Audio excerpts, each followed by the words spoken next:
Thank you. We have Nagmana Majid from IBM coming up. We're just going to sort of introduce everybody, try to keep it a little loose.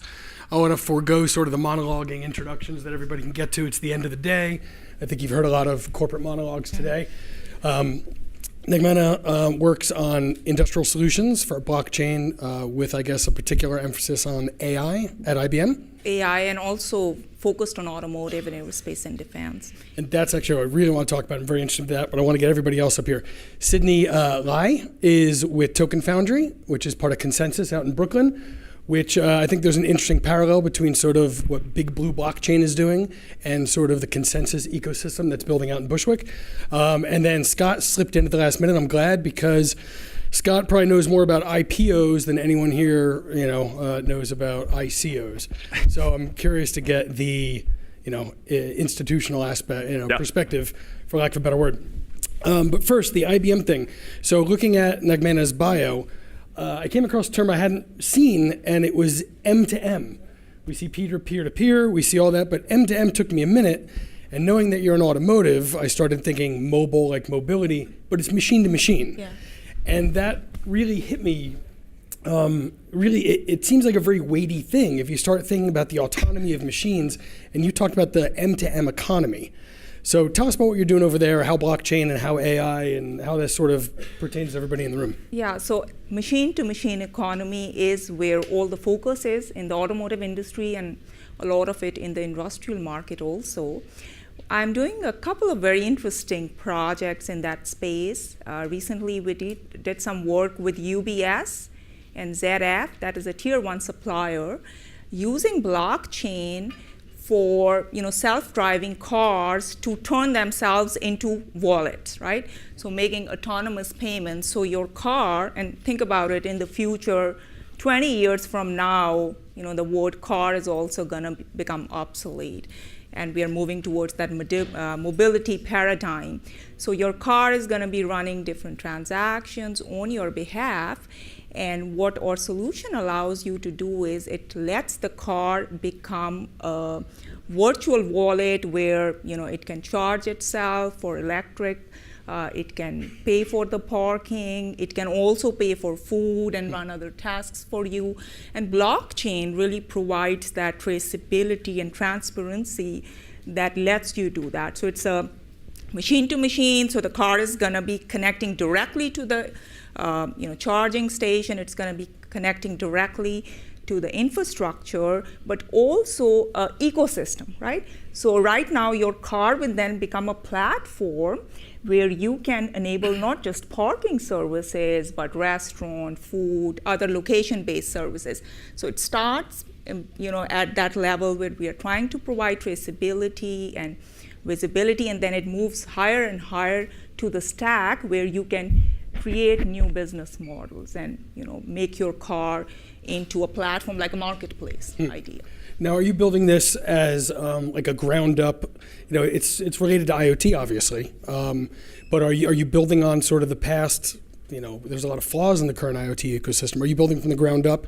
Like IoT is trying to shoehorn in blockchain to some degree.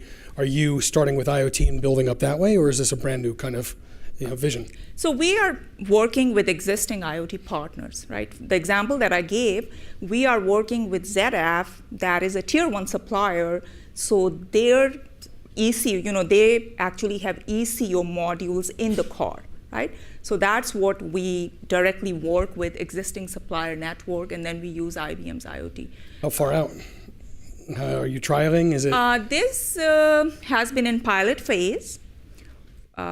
It was actually piloted 2017, and right now it is being turned into a startup of its own by our partner ZF. So they're going to, turn it into a startup that's going to get funding and all that. It is still an experiment, but we are getting some good results. So that'll bring me down to Sydney. I for years, and probably everybody else in the room has been hearing sort of like .com 1, where you heard Amazon for X, and then .com 2 was Uber for Y. Now we hear blockchain, X with blockchain, and a lot of these ideas seem really stupid at first. And the example I've always put up when I've given presentations and sort of explained, I'll put the Kodak logo and the Hooters logo up on the screen, and I'll say, which one do you think is the better idea for blockchain? And it turns out Hooters does, because it's a reward system, and that's a fundamentally good idea for blockchain and crypto, whereas the Kodak fiasco was a nightmare. I wouldn't have thought automotive and putting cars together and communicating, but it makes sense. It would keep sort of the autonomous industry maybe a little honest and auditable, because right now it's really opaque. But you work at Token Foundry as an evangelist and a strategist, and I know that one of your spoken goals is the democratization of technology, presumably to disenfranchised and underserved groups.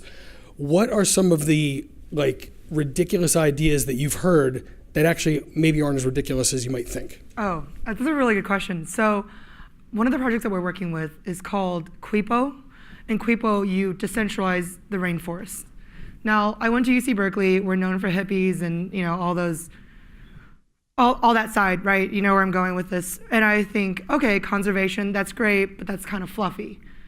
And then when you talk about the democratization of access, if you talk about the democratization of saving and conservation, you look at how Quipo is doing it, which at first, when you hear about a conservation proposal, you think, okay, this is something fluffy. And then you realize what they're looking to do is they distribute the ownership of the rainforest. So what they're looking to do is a border that surrounds the rainforest. And each individual one of you guys can own a percentage of that border. What that means is a large institution, a large corporation, cannot buy up that land because that ownership is distributed. They can't bulldoze down, they can't X, Y, and Z. So when you look at it from that light, it's really, really interesting. And then of course, at Token Foundry, we have 12 different clients. We like to bring on projects that are interoperable with one another. And one of the public projects that we have right now is Foam, and they do proof of location. So now you start collaborating different technologies. You integrate them, and what does that look like when you have a proof of location based off of real estate of a rainforest? So I think that's quite interesting and unique, and that they're able to pull it off. And I think somebody maybe earlier to Uport presented, I think, which is also a consensus. It's an identity protocol, Yep. I believe. So so consensus is out in Bushwick, it's out in Brooklyn. It's Ethereum focused. It's it's all about Ethereum. And the way I understand it, the consensus, it's an incubator model, but it's also sort of being an ecosystem. You're building an ecosystem, Yeah, so you want your companies to work with each other. Yeah, that's actually very few people can say in one short word what consensus is, and you pretty much nailed it. We are a venture studio. So what that means is we build applications and services on the Ethereum protocol. And that's kind of the way how Token Foundry differentiates. We are a token launch platform, so projects come to us, we help them do their token launches, or what you guys call ICOs. And we specialize in Ethereum, ERC, different types of protocols. But we're also, our team specifically is not protocol agnostic. We are protocol agnostic. So what that means is when we go abroad, we like to collaborate with OmiseGo, EOS, Neo, so on and so forth. So yeah, but our bread and butter and our token designers specialize in ERC design. Let's talk to the lawyer. So tell us your background in terms of, okay, if I don't want to just describe you wrong, but IPOs. You've done IPOs Yes. a long time. Yep. Billions of dollars. Yes. What do you think about ICOs? I mean, it's the obvious question. Well, yeah, we're going to start a fight with this one. So it's interesting. So there's a couple of things. First off, this panel is blockchain 2020. I'm not sure what ICOs are going to look like blockchain 2019. Yep. And in light of where the SEC is going, it's all a little unclear. So how many scalps are they going to try to take?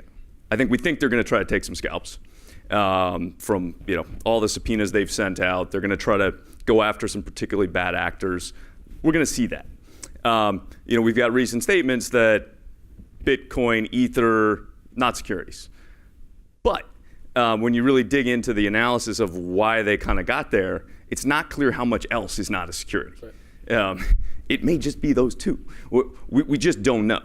And so where that's going to evolve is going to be quite interesting. And the SEC, in some respects, their hands are actually tied because they are a regulator charged with enforcing a statute, and the statute says what it says.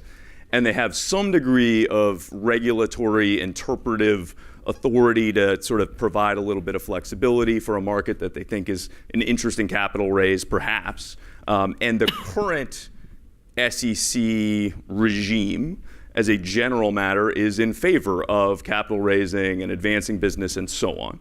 So it wouldn't surprise me at all if they try to do something. But at the end of the day, the statutes say what they say, and in the Howey test and what's a security, it is what it is. And so I think we're going to see some scalps taken. I think we're going to see some evolution. And I think we may end up seeing a fair amount of it moving offshore, even more so than it currently is, to avoid U.S. issues, unless and until maybe we get congressional action if a lot of it's going on offshore. Maybe we get some more rulemaking that actually opens up a few more things onshore. One of the things that I've seen in the space is some people starting to look at doing Reg A plus offerings, and we've gotten calls about that. It's also not a problem for somebody to sell normal common equity and do it in a normal IPO route. And I think when we actually start seeing a few of those where there are companies in the blockchain space building out interesting blockchain technology, but the token doesn't kind of fit within, it's sort of something they have to shoehorn into the structure, that'll actually be an interesting sort of sign of, okay, maybe this is really evolving into some positive use cases and some cash flow opportunities that are going to be real in the long term if people are selling equity stakes in an operating business that does blockchain. And that goes to Sydney then. The idea of, and I'm not putting words in your mouth, but the tokenization of everything. I'd like to get your thoughts on that. It's, again, there are some absurd ideas that don't seem absurd once you realize that there is a use case for tokenization. Some are just to raise money. Some are to protect assets. Some are to add liquidity to markets. What are your feelings in terms of, and again, thinking about 2020, where is the tokenization craze going to go in the next couple of years? Yeah, it's really funny that you asked that. And we were just, even internally as our team, we're talking about what is participation in tokens look like